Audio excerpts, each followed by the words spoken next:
இன்றைக்கி புதன்கிழமை பிளாக் தான். இன்றைக்கி வந்து நான் வந்து ஸ்ரீ லக்ஷ்மி ஹரிகவருக்கு வந்து பூஜை பண்ணலான்னு சொல்லிட்டு நான் எப்பவுமே கோயிலுக்கு போயிடுவேன். கோயிலுக்கு போல வீட்டிலே படிச்சிக்கலாம்னு சொல்லிட்டு நான் வந்து வீட்டில் சின்ன சிலை வாங்கிட்டு வந்து வச்சுக்கிறேன். அதுக்கு வந்து அழகாக மஞ்சள் கும்பலாம் வச்சுட்டு பழைய மாலை இருந்தது, அந்த மாலையெல்லாம் எடுத்துட்டு புது மாலை வந்து ஏலக்காய் மாலையை கோர்த்து 21 மாலை ஏலக்காய் 21 ஏலக்காய் வச்சு கோர்த்து மாலை அழகாக வச்சுட்டு பன்னீர் ரோஸ் வந்து சரஸ்வதி அம்மாவுக்கும் ஸ்ரீ லக்ஷ்மி அழகருக்கும் வச்சிட்டேன். சாமிக்கு பூ வச்சுட்டு வாசலில் வந்து உருளியில் பூ வைக்கலாம்னு சொல்லிட்டு பார்க்கல, சரி வைப்ரேஷனாக இருக்கட்டும், வீட்டு உள்ளாக்களையும் வாசமாகும் சொல்லிட்டு ஒரு துண்டு பச்சை கலப்பை நுணுக்கி போட்டு ஏலக்காய், ஒரு லவங்கம், ஒரு பிஞ்சு மஞ்சத்தூள், ஒரு பிஞ்சு குங்குமம் போட்டுட்டு அழகாக ஒரு 5 பன்னீர் ரோஸ் அழகாக வச்சு வாசலில் போய் அழகாக அலங்காரம்லாம் பண்ணிட்டு கோலம்லாம் போட்டு மஞ்சள் குங்குமம்லாம் வச்சுட்டு விளக்குக்கெல்லாம் எண்ணெய் ஊற்றி ரெடி பண்ணி வச்சிட்டேன்.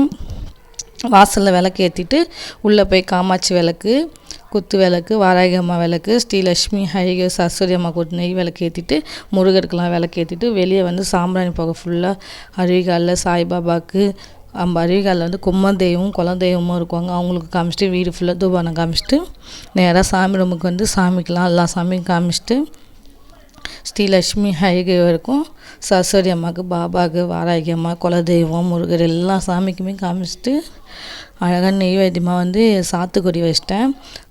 கல்புரம் தீவானை காமிச்சிட்டு பசங்களுக்கு நல்லா கல்வி கொடுக்கணும்னு சொல்லிட்டு வேண்டிக்கினேன். நீங்களும் இதுமாதிரி படிங்க. பிடிச்சிருந்தா சப்ஸ்கிரைப்